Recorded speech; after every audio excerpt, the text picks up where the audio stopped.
Hello, good afternoon students. कैसे हो आप सारे? आई होप आप सारे जो है वो अच्छे से होंगे। तो फर्स्टली कंग्रेचुलेशन कि हमारा जो लास्ट चैप्टर जो है वो स्टार्ट हम कर रहे हैं। तो बच्चे कि आपके अंदर भी आप काफी ज्यादा जो है वो जुनून आया होगा कि हमने आप सिलेबस को फाइनली जो है वो कवर कर लिया। तो आपका जो लास्ट चैप्टर रहने वाला है दैट इज कि फ्रेमिंग फ्रेमिंग द कॉन्स्टिट्यूशन। बच्चे जो दो चैप्टर आपके लास्ट वाले हैं, एक तो महात्मा गांधी वाला और दूसरा ये क्या बोलते हैं कि ये फ्रेमिंग द कॉन्स्टिट्यूशन, ये एक्चुअल में जो है इसके अंदर आप ज्यादातर पॉलिटिकल कंटेक्स्ट से जो हिस्ट्री को पढ़ते हो, यानी कि पॉलिटिकल हिस्ट्री जिसको हम बोलते हैं सिंपल लफ्जों में। तो पॉलिटिकल हिस्ट्री को जो है हम अभी पढ़ने जा रहे हैं और इसका ये जो टॉपिक है, ये जो चैप्टर है, ये ना ही कि आपके एग्जाम में इंपॉर्टेंट रहने वाला है, बट ये आपको नॉलेज के लिए काफी इंपॉर्टेंट रहने वाला है। नहीं जितना ये, बल्कि जो इससे पहले हमने डिस्कस किया और उससे पहले, यानी कि तीन लास्ट के जो चैप्टर है ये काफी इंपॉर्टेंट है। अगर आप जिस देश के अंदर रहते हैं, इस देश के कॉन्स्टिट्यूशन के बारे में पता करना है तो आपको ये चैप्टर पढ़ना है। अगर आप इस देश के अंदर रहते हैं, यहाँ के सिटीजन हैं, आपके लिए ये जानना काफी इंपॉर्टेंट हो जाता है कि भाई इंडिया इंडिपेंडेंट कैसे हुआ। अगर आप इस देश के अंदर रहते हैं तो आपके अंदर ये जानना जरूरी है कि ब्रिटिशर्स ने इंडियंस के साथ कौन कौन सा एक्सप्लॉयटेशन किया और किस किस फॉर्म में किया। तो अगर वो ये तीन चैप्टर जो है, इन तीनों क्वेश्चंस का आंसर है। तो now we are going to start this chapter that is framing the constitution. तो फर्स्टली मेरे बच्चे मुझे आप बताएंगे कि कॉन्स्टिट्यूशन होता क्या है। Constitution is basically a set of rules. Constitution क्या है? ये रूल्स है इसके अंदर which help us to govern a country, यानी कि जिसकी वजह से हम किसी कंट्री को क्या करते हैं, गवर्न करते हैं, चलाते हैं, तो एडमिनिस्ट्रेट करते हैं। तो वो जो चीज हमें हेल्प करती है कॉन्स्टिट्यूशन को गवर्न करने के लिए, चलाने के लिए, रन करने के लिए, उसी चीज का नाम है कॉन्स्टिट्यूशन। अभी जो इससे पहले वाला लेक्चर जो है हमने रिकॉर्ड किया हुआ है और आपने देखा भी होगा, उस लेक्चर के अंदर मैंने आपको बोला था कि 1929 के अंदर जो है पंडित जवाहरलाल नेहरू जो है वो क्या बोलते हैं, इंडियन नेशनल कांग्रेस को अटेंड करते हैं, उसके सेशन को अटेंड करते हैं और उसके हेड होते हैं पंडित जवाहरलाल नेहरू। और पंडित जवाहरलाल नेहरू जो है उस दिन स्लोगन देते हैं कि स्वराज, यानी कि स्वराज का मतलब है कंप्लीट इंडिपेंडेंस। ना ही जितने स्लोगन दिया जाता है बल्कि और भी चीजें की जाती है, जैसे इंडिपेंडेंस डे सेलिब्रेट किया जाता है और नेशनल एंथम जो है उस दिन गाया भी जाता है। ठीक है, तो ये चीजें जो है 26 ऑफ जैन 1930 को हुई है। और अब हम पढ़ेंगे मेरे बच्चे की कॉन्स्टिट्यूशन हमारा कब बना, कब इंप्लीमेंट हुआ, यही चीजें हम डिस्कस करने की कोशिश करेंगे। क्राफ्टिंग इंडिया कॉन्स्टिट्यूशन लेगेसी, जब हमारा कॉन्स्टिट्यूशन जो है उसको ड्राफ्ट किया गया, उसकी क्राफ्टिंग वगैरह होती है, जैसे दिसंबर 1946 में ये प्रोसेस स्टार्ट होता है। दिसंबर 1946 में ये प्रोसेस स्टार्ट होता है और मेरे बच्चे 26 ऑफ नवंबर 1949 के अंदर ये कंप्लीट हो जाता है और यहाँ से जो है हमारा कॉन्स्टिट्यूशन बनना स्टार्ट होता है और फाइनली ये कॉन्स्टिट्यूशन जो है एनफोर्स हो जाता है 26 ऑफ जनवरी 1950 को। और इससे पहले 24 ऑफ जन 1950 को अगर आप याद करोगे तो इसके ऊपर फाइनल सिग्नेचर हुए थे हमारे कॉन्स्टिट्यूशन के ऊपर। If I am not wrong तो 284 मेंबर्स ने जो है फाइनल सिग्नेचर किए थे। लेकिन कॉन्स्टिट्यूशन कंप्लीट कब हुआ था? कॉन्स्टिट्यूशन कंप्लीट हुआ था 26 ऑफ नवंबर 1949 को। लेकिन एनफोर्स क्यों किया गया 26 ऑफ जन 1950 में? इसके पीछे रीजन है कि जो जवाहरलाल नेहरू ने पूर्ण स्वराज की जो है वो डिमांड डाली थी, वही सिंपल रीजन है। आई थिंक आपको जो है ये बच्चे समझ आया होगा। The Indian constitution effective from 26th of Jan 1950 it is the longest in the world, reflecting the country's size, diversity and the need to unify the divided nation post independence. कहा जाता है कि इंडिया का constitution जो दुनिया का सबसे बड़ा कॉन्स्टिट्यूशन माना जाता है और ये कॉन्स्टिट्यूशन जो है ये कब से एनफोर्स हो जाता है? 26 ऑफ जन 1915 से ये एनफोर्स हो जाता है और ये कॉन्स्टिट्यूशन जो है पूरी दुनिया के अंदर सबसे बड़ा कॉन्स्टिट्यूशन माना जाता है। It was designed to heal the past and the present division and to bring the together Indians of all the classes, caste and the communities is shared political journey. कहा जाता है कि इसके अंदर हर चीज मेंशन की गई है, हर चीज को मद्देनजर या ख्याल में रखा गया है। यानी कि सबसे पहले कि इंडिया के अंदर अलग अलग क्लासेस के लोग हैं, अलग अलग कास्ट के लोग हैं, अलग अलग कम्युनिटीज के लोग हैं। इस तरह से कॉन्स्टिट्यूशन को ड्राफ्ट किया गया है ताकि हर एक सेक्शन ऑफ सोसाइटी के लोगों को जो है वो बेनिफिट हो जाए, किसी का कोई पर्सनल इंटरेस्ट जो है वो हार्म ना हो जाए। It also aimed to foster the democratic institution in a cultural history marked by the hierarchy. कहा जाता है इसके अंदर जो है वो क्या है मेरे बच्चे, डेमोक्रेटिक इंस्टीट्यूशंस भी रखे गए हैं, और इस तरीके से इंस्टीट्यूशंस को रखा गया है, एक हायरार्की वे से रखा गया है। आपने क्लास 10th के अंदर चैप्टर नंबर 1 पावर शेयरिंग पढ़ा होगा, उसमें आपने पढ़ा होगा कि पावर को दो तरीकों से इंडिया के अंदर डिवाइड किया गया है, vertical division of power and horizontal division of power. Vertical division of power में आपने पढ़ा होगा स्टेट गवर्नमेंट, नहीं central government, then state government और finally local self government. Horizontal division of power में आपने पढ़ा होगा लेजिस्लेचर, एग्जीक्यूटिव एंड जुडिशरी। और वही बात यहाँ पे बोली गई है कि कॉन्स्टिट्यूशन के अंदर हर चीज को जो है वो सेपरेट रखा गया है। कहीं पे हमें हायरार्की को देखने को मिलती है, कहीं पे हमें चेक एंड बैलेंस का काम देखने को मिलता है। अगर हम हायरार्की की बात करें तो हायरार्की में जो है सेंट्रल गवर्नमेंट से लेकर लोकल सेल्फ गवर्नमेंट तक हमें देखने को मिलता है। That is the concept of the federalism. और अगर हम वर्टिकल नहीं, ये हॉरिजॉन्टल डिवीजन ऑफ पावर की बात करें, वहां पे हम चेक एंड बैलेंस का काम देखते हैं। लेजिस्लेचर जो है वो कानून बनाती है, एग्जीक्यूटिव जो है उसको इंप्लीमेंट करती है, जुडिशरी जो है उसको प्रैक्टिकली जो है वो प्रोटेक्ट करती है। और कहीं ना कहीं यहाँ पे कोई भी ऑर्गन सुपीरियर नहीं है, ना कोई इंफीरियर है, सारे के सारे ऑर्गन जो है वो चेक एंड बैलेंस का काम करते हैं।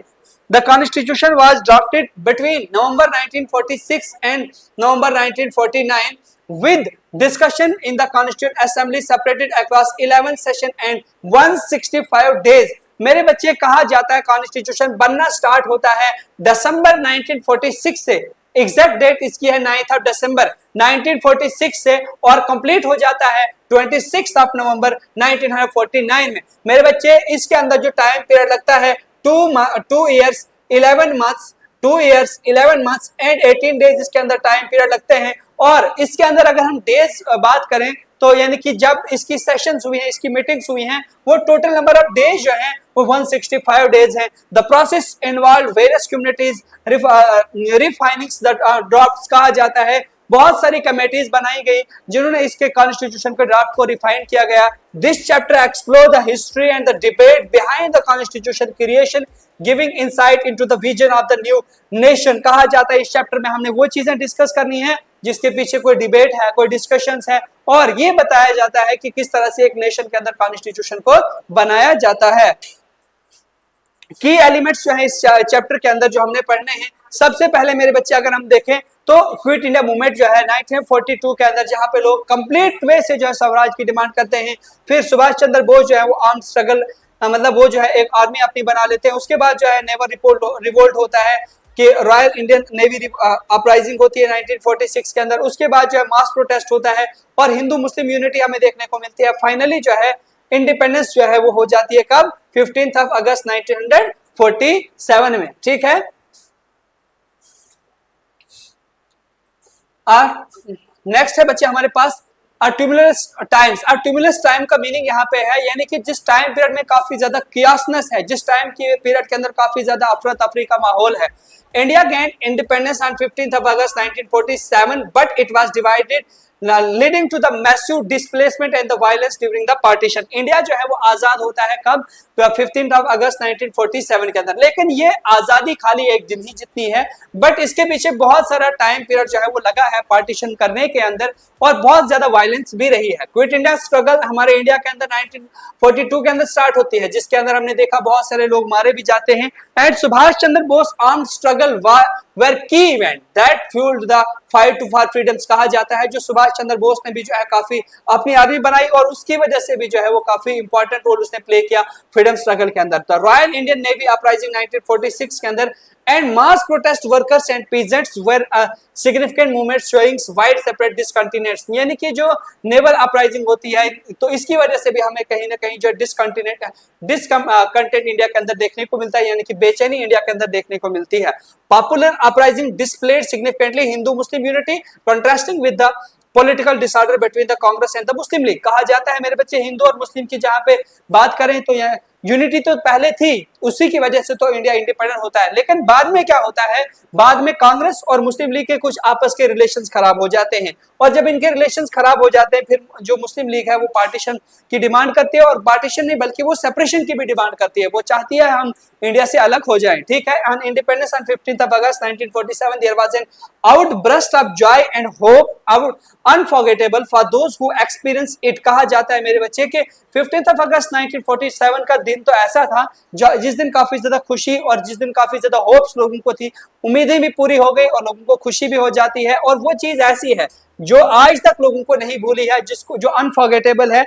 However many Muslims in India and Hindus and Sikh in Pakistan faced a harsh choice. कहा जाता है कि लेकिन कुछ लोगों को काफी ज्यादा प्रॉब्लम हुई, जैसे मुसलमान जो इंडिया के अंदर हैं तो वो जो है ओनली 14% है, और इसी तरह से सिख जो है और ये क्या बोलते हैं हिंदू जो है पाकिस्तान के अंदर, इनकी भी वहां पे बहुत कम पॉपुलेशन है। तो इन यानी कि मुस्लिम्स को इंडिया के अंदर बहुत यानी कि जो उन्होंने डिसीजन लिया उस टाइम पीरियड में कहा जाता है वो उनके लिए हार्श था। और जो सिख और जो ये क्या बोलते हैं हिंदू जो पाकिस्तान के अंदर थे, उन्होंने जो डिसीजन लिया वो भी उनके लिए कहीं ना कहीं हार्श रहा, ठीक है। The threat of the violence and the limited opportunities of being the forcefully uprooted from their ancestors homes। कहा जाता है कुछ लोगों को जो है अपने एंसेस्टर्स के होम जो है वो छोड़ने पड़े, अपने एंसेस्टर्स के घर जो है वो छोड़ने पड़े। The constitution status of the princely state was ambiguous after the British departures with some Maharaja seeking independent power complicating the political landscape for the new nation। अब जब इंडिया और पाकिस्तान अलग हो जाता है, इंडिया कहा जाता है almost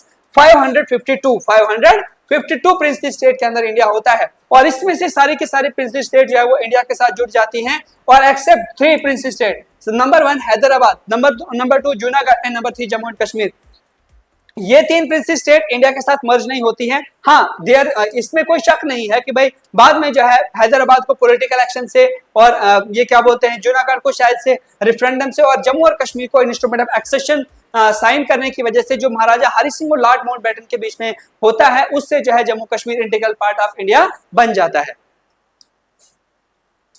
The making of the Constituent Assembly। अब Constituent Assembly को किस तरह से बनाया गया? Members of the Constituent Assembly were indirectly elected, यानी कि इनको indirect way से elect किया गया था, लोगों ने वोट नहीं दिए थे बल्कि indirect way से इनको elect किया गया था। Members were elected by the provisional legislature।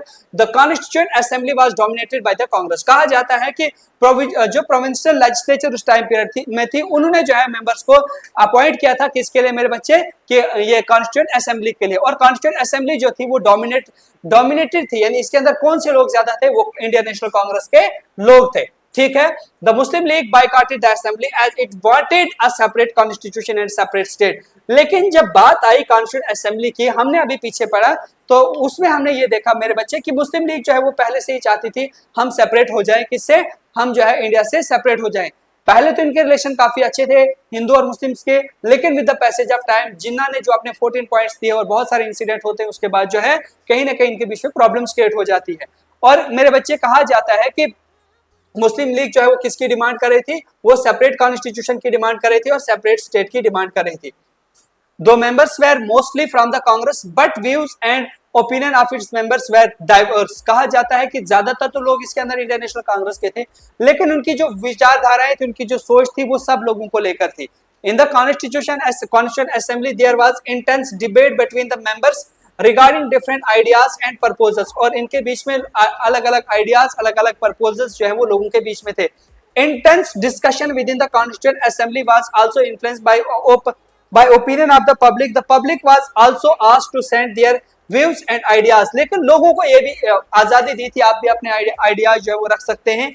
Linguistic minorities asked for protection of their mother tongues। Religious minorities demand special safeguards, while Dalits were asked for the abolition of the caste separations and reservation in education and government jobs। मेरे बच्चे ये point काफी important रहने वाला है। इसमें simple लिखा क्या है? इसमें लिखा ये है कि बहुत सारे लोगों की डिमांड थी हमारी मदर टंग को प्रोटेक्ट किया जाए। दूसरी चीज क्या लिखी थी? रिलीजियस माइनॉरिटीज को जो है मद्देनजर रखा जाए। तीसरी चीज क्या लिखी थी कि जो दलित हैं वो बोलते थे कि हमारे साथ काफी जुल्म हुआ है पास्ट में, हमें जो है वैसा जुल्म नहीं होना चाहिए। इसके अलावा दलित ने कहा हमें रिजर्वेशन स्कूल्स और गवर्नमेंट के इंस्टीट्यूशंस में मिलनी चाहिए। अब यहाँ पे जो है जो इंपॉर्टेंट कमेटीज हैं बच्चे, इनके नाम आपने जबानी करने हैं और इनके मेंबर्स भी जो है आपने देख लेने हैं। जैसे इनमें सबसे इंपॉर्टेंट अगर हम बात करें तो ये rule of the procedure committee, इसका हेड जो है डॉक्टर राजेंद्र प्रसाद था। और ये सारी की सारी कमेटी, जैसे फ्लैग कमेटी जो है जेबी कृपलानी, ये जो इसका हेड था, तो प्रेसिडेंट जो इसके थे, ये आपने आपसे क्वेश्चन जो है वो एमसीक्यू की फॉर्म में पूछा जा सकता है। ठीक,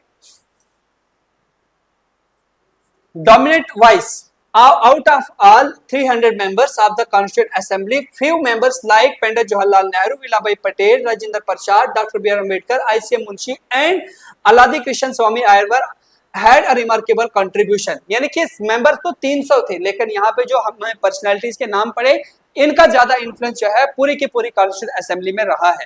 पंडित Jawaharlal Nehru, Villabhai Patel and Rajendra Prasad were representative of the National Congress।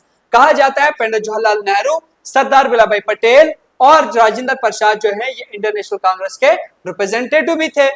Pandit Jawaharlal Nehru moved crucial objective resolution, Pandit Jawaharlal Nehru ने अपनी एक ऑब्जेक्टिव रेजोल्यूशन भी बनाई थी। What was basically objective resolution? Objective resolution एक किस्म का डॉक्यूमेंट था जिसके अंदर ये बताया गया था कि इंडिया के अंदर जो है वो सेंट्रल गवर्नमेंट स्टेट गवर्नमेंट अलग होनी चाहिए, उसके बाद जो है पावर जो है गवर्नमेंट के अंदर अलग अलग बांटी जानी चाहिए, अलग अलग मिनिस्टर्स होने चाहिए, इसके अलावा जो है लेजिस्लेचर एग्जीक्यूटिव जुडिशरी अलग होनी चाहिए। ये बेसिक चीजें इसके अंदर भी जो वो डिस्कस की गई थी। As well as proposal of the national flag, और नेशनल फ्लैग का जो प्रपोजल था वो इसी ने जो है पंडित जवाहरलाल नेहरू ने दिया था। वाइल वल्लभभाई पटेल का कंट्रीब्यूशन क्या रहता है, play important role in negotiating with the prince state, यानी कि सरदार वल्लभभाई पटेल ने काफी योगदान दिया है प्रिंस स्टेट को जोड़ने के लिए। Merging these prince state with India, he drafted several reports and worked for recalling opposing point of views। कहा जाता है मेरे बच्चे कि उसने बहुत ज्यादा स्टेट को जोड़ने की बात की और उसने बहुत सारे ड्राफ्ट्स वगैरह जो हैं इसके लिए बनाए हैं। Rajendra Prasad as a president of assembly steers the discussion along the conservative lines and made sure that all members had a chance to speak। कहा जाता है राजेंद्र प्रसाद जो प्रेसिडेंट थे किसके, वो जो है वो प्रेसिडेंट थे इस असेंबली को, और उन्होंने बहुत ज्यादा कोशिश की, कौन सी कोशिश की कि उसने लोगों को यकीन दिलाया कि लोगों को जो एक आजादी होगी किसके लिए, बोलने के लिए, यानी कि freedom of speech. Doctor B R Ambedkar join the cabinet on advice of the Gandhi ji and work as a law minister. कहा जाता है कि डॉक्टर बी आर अम्बेडकर जो है वो जो है इसमें कैबिनेट कमेटी के अंदर जो अपनी पार्टीशन रखते हैं, लेकिन वो अपनी मर्जी से नहीं, उनको गांधी जी जब बोलते हैं उसके बाद जो वो रखते हैं, और एज ए लॉ मिनिस्टर के तौर पे वो यहाँ पे इस कैबिनेट मिनिस्टर के अंदर रहते हैं। He was the chairman of the drafting committee, और इसको ड्राफ्टिंग कमेटी का चेयरमैन बना दिया जाता है। K M Munshi and Alladi Krishna Swami Ayyar were another 2 lawyers. कहा जाता है 2 और लायर थे, एक तो ये के एम मुंशी था और दूसरा अलादी कृष्ण स्वामी आयरवर था। Also play important role in drafting the constitution, और इन्होंने जो है इन्होंने भी काफी इंपॉर्टेंट रोल प्ले किया कॉन्स्टिट्यूशन को ड्राफ्ट करने के लिए। ठीक है, there were 2 civil servants who gave vital assistance to these leaders. One among them was B.N. Rao, who worked as a constitutional advisor to government of India, and another was S.N. Mukherjee, who put up complex proposal in clear legal language। कहा जाता है तो 2 members थे, एक तो मेरे बच्चे B.N. Rao था और दूसरा कौन सा बंदा था, S.N.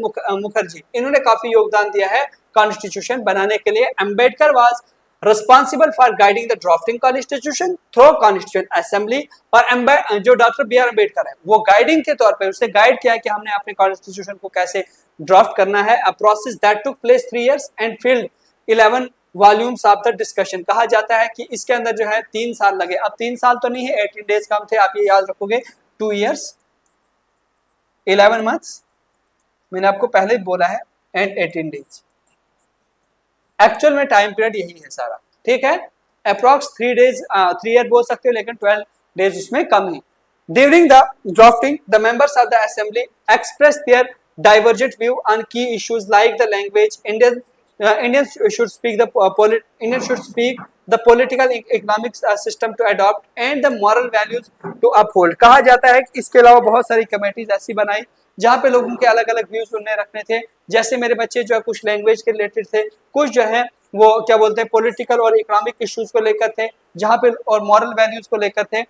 This highlighted the many conflicts ideas of Indian with in the assembly, और इससे हमें बहुत सारे जो है वो ये कॉन्फ्लिक्टिंग आइडियाज जो है वो देखने को मिलते हैं। इंडिया के अंदर अलग अलग व्यूज जब लोग रखने लगे। The vision of the constitution.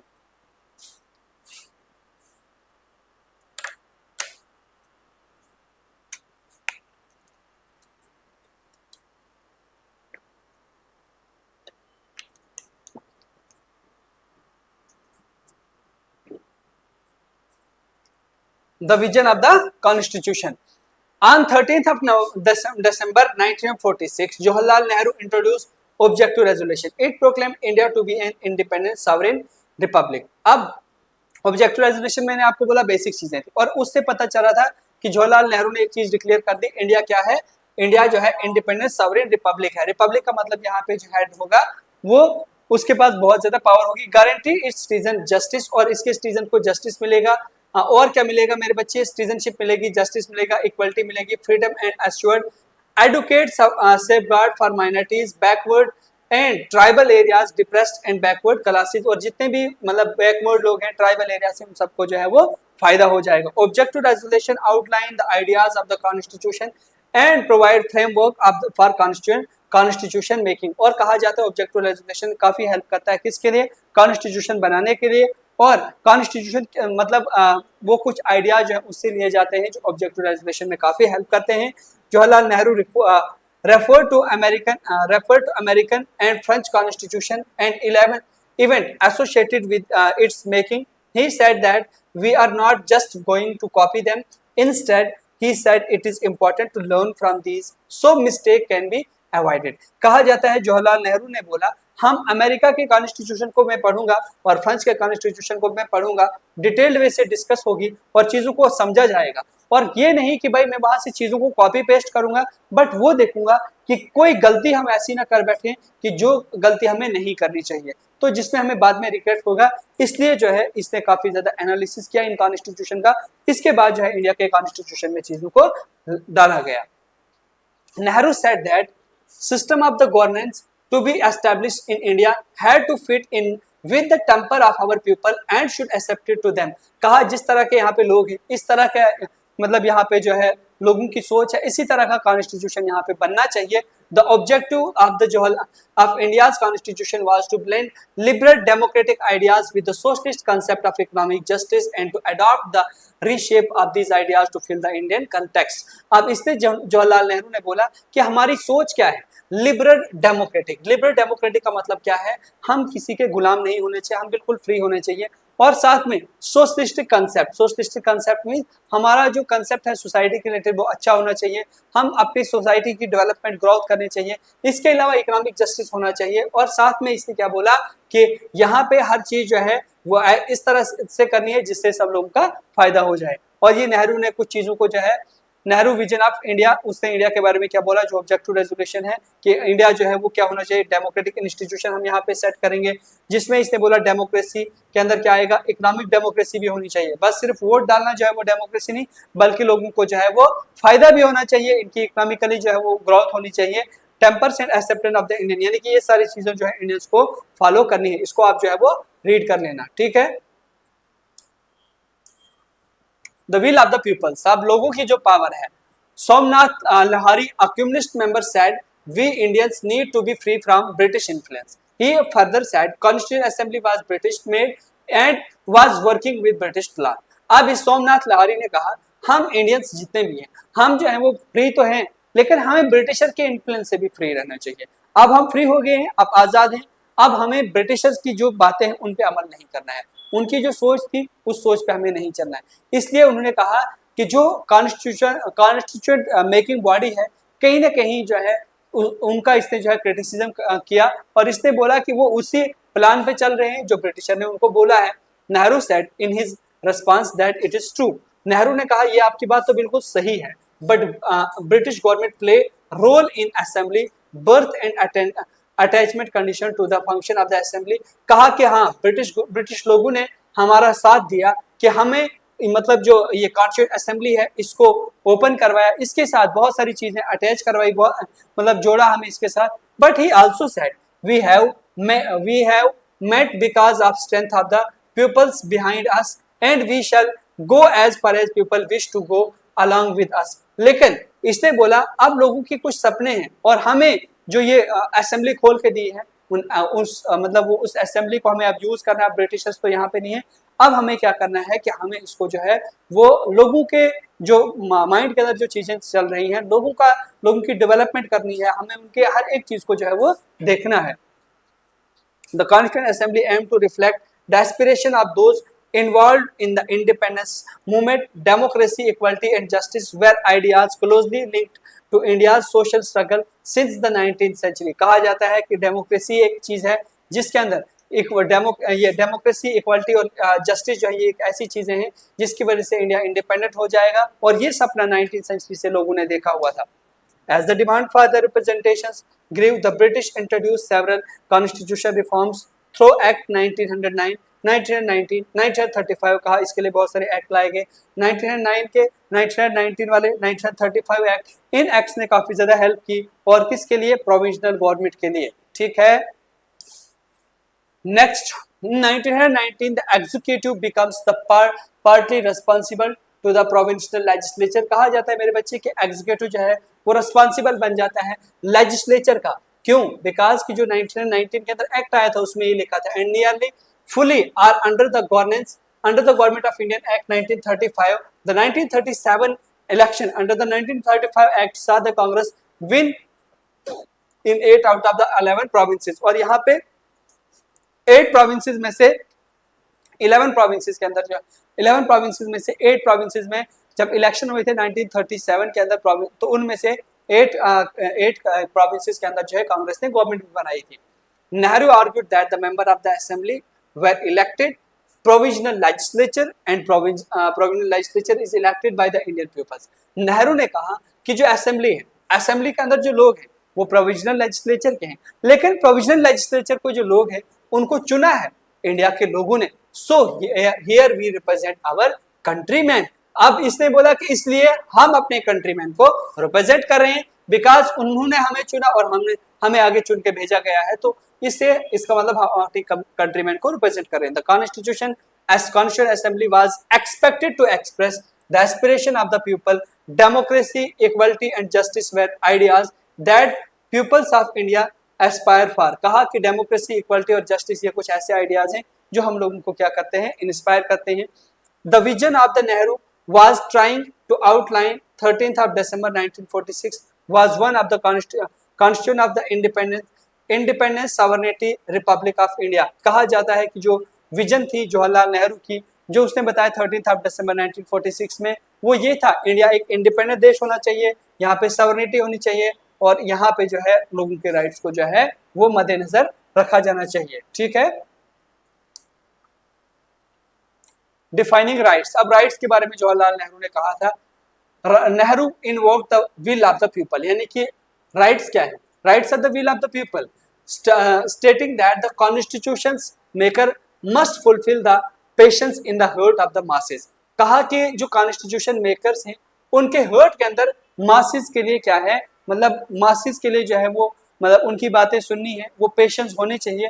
The way of defining the right of the people was quite different demands were made by different groups of people। कहा राइट तो ये है कि हर एक बंदा अलग अलग डिमांड रख रहा है, और अलग अलग डिमांड हम लोगों ने सुननी है, और वो अलग अलग डिमांड हमने लोगों को देनी है। यही राइट है, विल ऑफ द पीपल, यानी कि लोगों के मन के अंदर जो चल रहा है उसी को हमने लोगों तक पहुंचाना है। दीज डिमांड्स, आइडियाज, ओपिनियंस, कहा ये demand, ideas, opinions were debated, discussed and conflicting ideas were reconciled and then conscious was made to take collective decision. और उसके बाद जो है एक जब इन आइडियाज को डिस्कस किया गया, उन आइडियाज को जो है वो डिस्कस किया गया, डिमांड किया गया, और फिर फाइनली जो है ये कन्फ्लिक्टिंग आइडियाज, और उससे जो है ये क्या बोलते हैं कि फाइनली इन चीजों को जो है इम्प्लीमेंट भी किया गया।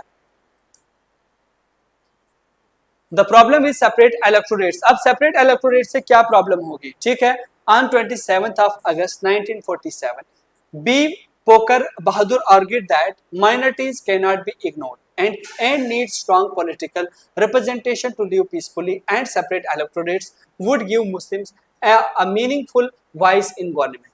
अब इस बंदे ने बोला, बी पीकॉक बहादुर ने क्या बोला? इसने बोला कि हम माइनॉरिटीज को इग्नोर नहीं कर सकते हैं, और माइनॉरिटीज को अगर इग्नोर नहीं हम करेंगे तो वो क्या रहेगा कि इसका मतलब उनकी बात को जब सुना जाएगा वो स्ट्रांग पॉलिटिकल रिप्रेजेंटेशन उनकी भी रहेगी। और इसलिए इसने बोला कि हमने माइनॉरिटीज को क्या करना है, उनको अगर हम ये रिजर्वेशन देंगे, उनको सेपरेट इलेक्टोरेट्स देंगे तो उनकी बात को सुना जाएगा। ठीक है, he believed only Muslims could truly understand their own needs and non-Muslims could not choose genuine representative for them। और इसलिए इन्होंने बोला कि भाई मुसलमान को ही जो है समझ सकता है, पर बाकी लोग उनकी जेन्युइन डिमांड्स को शायद से ना समझ पाए। Most nationalist oppose separate electorate, seeing it as a British tactic to divide India and mislead minorities. कहा कि भाई ये आपकी जो बात है ये बिल्कुल गलत है, ये गलत इसलिए है कि इससे इंडिया डिवाइड हो जाएगा और माइनॉरिटीज जो है वो क्या हो जाएंगी, मतलब बाकी जो माइनॉरिटीज हैं तो वो भी तो मिसलीड हो जाएंगे, फिर मतलब उनको भी राइट्स मिलने चाहिए। इसका मतलब ये ब्रिटिशर की पॉलिसी है, जो आपकी सोच है वो ये है कि भाई इंडिया को डिवाइड किया जाएगा। After partition 1947, leaders like the Sardar Patel called separate electorates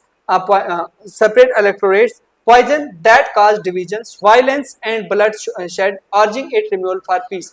कहा जाता है इसके बाद 1947 के अंदर जैसे सरदार वल्लभ भाई पटेल कहता है कि ये एक पॉइजन है, ये क्या है, पॉइजन है, और उसकी वजह से क्या है, बहुत ज्यादा वाइस और ब्लड शेड जो है वो होगा अगर आपने जो है वो इसको जो है वो क्या कर दिया, मतलब एक ही ग्रुप को जो है वो ये कुछ दे दिया, ये criminal rights.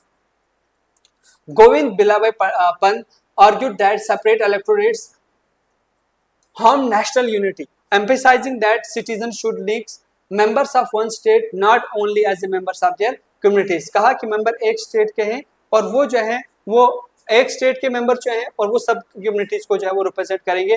Communities could have cultural rights, communities के अपने कल्चरल राइट्स हैं, but political everyone had to act as a equal citizen, और हर एक को इक्वल सिटीजन माना जाना चाहिए। With citizens forming the foundation of the state, और सारे के सारे सिटीजन अपनी स्टेट की फाउंडेशन डालेंगे। Democracy should earn the trust of all communities, यानी कि डेमोक्रेसी को जो है वो ट्रस्ट, मतलब सब लोगों को जो है वो ट्रस्ट है डेमोक्रेसी के ऊपर। The majority must understand minority aspiration but separate electorate would isolate minorities and weaken their influence. कहा जाता है अगर सेपरेट इलेक्टोरेट्स मिल गया तो उससे जो है इन्फ्लुएंस जो है वो डेमोक्रेसी का कम हो जाएगा। Not all Muslim supported separate electorates, leaders like the Begum Aziz Rasul felt it separate minorities from the majority and reduce their political power।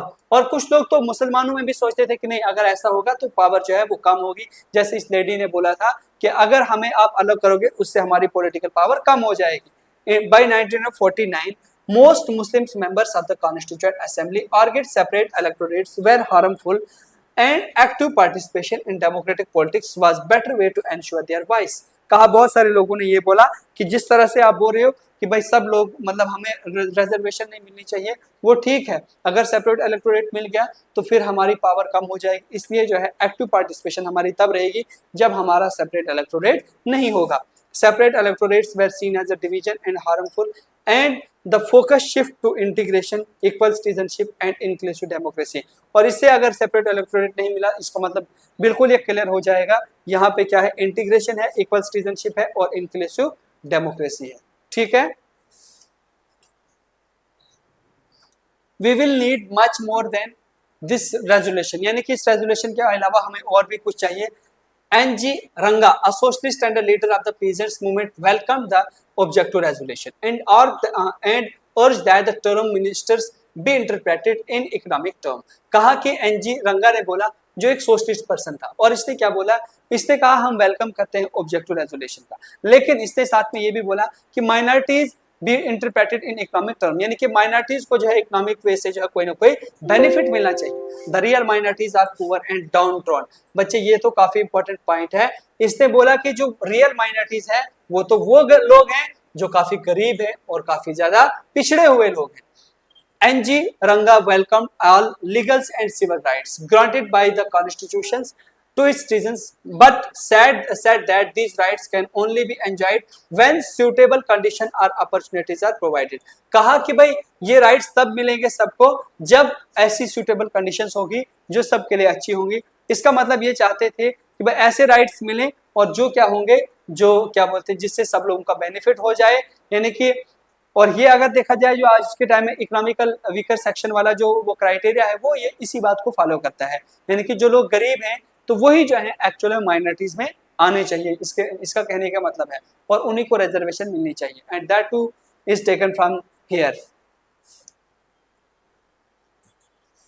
Jaypal Singh's representative to tribal spoke in detail about the exploitations, oppression and discrimination faced by tribals through the history। कहा जाता है कि इसने बंदे ने जो है जयपाल सिंह ने कहा जो ट्राइबल पीपल है उनको काफी ज्यादा डिस्क्रिमिनेट किया गया है, उनको जो है वो हर जगह जो है उनके साथ भेदभाव हुआ है। He further said about the need to protect the tribal and to make provisions that would help them come to the level of the general population। कहा कि बहुत ज्यादा जरूरत है कि ट्राइबल पीपल को जो है वो किसके बराबर करना है, बाकी जनरल पॉपुलेशन के बराबर करना है। Jaipal Singh said that there is a need to break physical and emotional distance to integrate them into mainstreams। He stressed on reservations of seat in legislature as it helped in them to their demands voice and pupils would be compelled to hear it। कहा कि जब लोगों को जो है वो मतलब ये जो ट्राइबल पीपल है यहाँ इनको क्या करना है, इनको मतलब फिजिकली और इमोशनली जो है ये बहुत ज्यादा दूर है मेन स्ट्रीम से, मीन्स कि ये न पार्टिसिपेशन रखते हैं ना इनके अंदर वो कैसी मतलब वो ऐसी सोच आती है, इसलिए रिजर्वेशन उन लोगों को दी जाए लेजिस्लेचर के अंदर ताकि वो भी आएंगे और वो भी अपनी बात जो है वो रखेंगे, तब जाके वो लोग भी जो है वो इक्वल हो जाएंगे। we were suppressed for thousands year, we were suppressed for thousands year, यानी कि हमें कई थाउजेंड्स ईयर से सप्रेस किया गया है। डिप्रेस्ड क्लासेस, ये डिप्रेस्ड क्लासेस के लोग बोलते थे 20 to 25% population of our country, so they are not minority but they have faced marginalisation continuity. कहा कि हमारी पॉपुलेशन तो कम नहीं है लेकिन हमें बहुत ज्यादा जो है वो पीसा गया है, हमें जो है हमारे साथ बहुत ज्यादा जो है वो जुल्म हुआ है। ठीक, members of the depressed caste suffered systematic marginalizations, they had no access to public places, they were suppressed through disorders, social and moral orders, depressed classes had no access to education and had share the administration। कहा कि हमें कोई ना administration में share है, ना education में share है, ना पॉलिटिक्स में शेयर है, इसलिए वो बोलते हैं हमारे साथ काफी ज्यादा जुल्म हुआ है। Members of the depressed caste emphasize the problem of the untouchability that could not be resolved through safeguard and protections। कहा कि हमें जो प्रॉब्लम्स है अनटचेबिलिटी की और वो प्रॉब्लम्स हमें खत्म होनी चाहिए। To completely remove this there is a need to integrate these peoples into the mainstream and bring attitudinal change in the society. और इससे जो है वो एटीट्यूडनल चेंज जो है वो सोसाइटी के अंदर आएगी जब इन लोगों को जो है वो रिजर्वेशन दी जाएगी। The Constitution Assembly made a provisions that abolish untouchability, Hindu temples be thrown open to all caste। कहा कि जितने भी हिंदू के मंदिर हैं वो सब लोगों के लिए जो है वो खुले रहेंगे। And seats in the legislature as well as jobs in government office be reserved for lower caste। कहा कि जितने भी जॉब्स हैं वो भी क्या होनी चाहिए, वो रिजर्व रहनी चाहिए लोअर कास्ट के लिए। Many recognisation that social discrimination could only be solved through a change in the attitude within the society. का अगर हमने सोसाइटी को बदल दिया तो उससे जो है वो हमारा सिस्टम आगे अच्छा हो जाएगा। पावर ऑफ द स्टेट, मेरे बच्चे स्टेट के पास 3 पावर होती है, सिंपल यहां से समझेंगे, क्लास 10th में आपने पढ़ा है बच्चे। सेंट्रल गवर्नमेंट जिसको हम यूनियन गवर्नमेंट भी बोला जाता है, और दूसरा कंकरेंट गवर्नमेंट, और तीसरा होता है स्टेट गवर्नमेंट। जो कंकरेंट ये जो सेंट्रल गवर्नमेंट है इसके अंदर मेरे बच्चे वो चीजें होती हैं जो नेशनल लेवल की इंपॉर्टेंट है, जिसके अंदर से हम देखते हैं डिफेंस है, बैंकिंग है, करेंसी है, फॉरेन अफेयर है और कम्युनिकेशन है। ठीक, फिर मेरे बच्चे कंकरेंट में, यानी कि इन चीजों में कोई भी बात जो है वो स्टेट गवर्नमेंट नहीं कर सकती है, और ये चाहे इंडिया की गवर्नमेंट को जो मर्जी आए डिफेंस के रिलेटेड वो डिसीजन ले सकती है, बैंकिंग के रिलेटेड जब चाहे डिमोनेटाइजेशन कुछ भी करे अपनी मर्जी से करेगी। दूसरा होता है मेरे बच्चे स्टेट गवर्नमेंट, जो पुलिस है, ट्रेड है, एग्रीकल्चर और इरिगेशन, इनके रिलेटेड जो भी चीजें होगी वो स्टेट गवर्नमेंट खुद से जो है वो डिस्कस करेगी, उसमें सेंट्रल गवर्नमेंट कोई भी योगदान नहीं देगी, ना कोई इन्वॉल्वमेंट रखेगी। थर्ड है मेरे बच्चे कंकरेंट लिस्ट, इसमें जो है ये यूनियन लिस्ट, ये स्टेट लिस्ट, ये कंकरेंट, इसमें दोनों स्टेट भी और ये सेंट्रल भी, जिसमें एजुकेशन है, फॉरेस्ट है, ट्रेड है, मैरिज है, अडॉप्टेशन है और सक्सेशन, ये चीजें जो है दोनों स्टेट और सेंट्रल गवर्नमेंट के रिप्रेजेंटेटिव सॉल्व कर सकते हैं। लेकिन एक बात याद रखना, अगर कॉन्फ्लिक्ट होता है इनके बीच में और इसके बीच में तो बात इन्हीं की चलती है सेंटर की, आप ऐसी बात याद रख सकते हो, अगर किसी घर के अंदर बाप और बेटे में लड़ाई हो जाती है तो बाप की बात ज्यादा चलती है और बेटे की बात को कोई नहीं सुनता है। ऐसे ही आप याद रखोगे, सेंट्रल गवर्नमेंट की बात को सुना जाता है, वो वैलिड मानी जाती है, और स्टेट की बात को कोई नहीं सुनता है, that is not too much valid. बस ये सारा इसी में लिखा हुआ है, इसको आप जो है वो खुद से रीड करोगे, ठीक है। The centre is likely to break. I think ये वाला लेक्चर हम यहीं तक रखते हैं और मिलते हैं एक नए लेक्चर के साथ। तब तक के लिए मुझे दीजिए आप इजाजत। खुदा हाफिज।